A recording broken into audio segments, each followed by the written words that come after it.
मित्रांनो, घरोघरी मातीच्या चुली या मालिकेच्या 23 सप्टेंबरच्या भागात आपल्याला पाहायला मिळणार आहे. सुमित्रा म्हणत असते, आता हे ऐश्वर्या आणि ऋषिकेशचं लग्न अजून किती वेळाने कसं ढकलायचं आपण पुढे. हे ऐकून तर जानकीला खूपच जास्त टेन्शन येत असतं. तर सुमित्रा म्हणते, हे असे छोटे उपद्व्याप करून काहीही होणार नाही.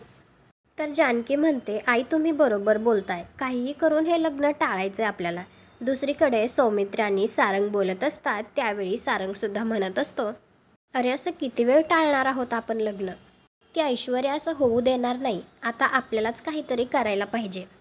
इकडे घरी ऐश्वर्या जानकीला म्हणत असते, तुला काय वाटतंय जानकी, तू हे असले छोटे उपद्व्याप करून हे लग्न होऊ देणार नाहीस.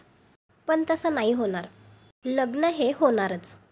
त्याचवेळी सारंग तिथे येऊन ऐश्वर्या असे हाक मारतो. हे ऐकून तर आजी आणि ऐश्वर्याला धक्काच बसतो. परंतु जानकीला हे कळत नाही की आत्ता सारंग इथे का आला असेल.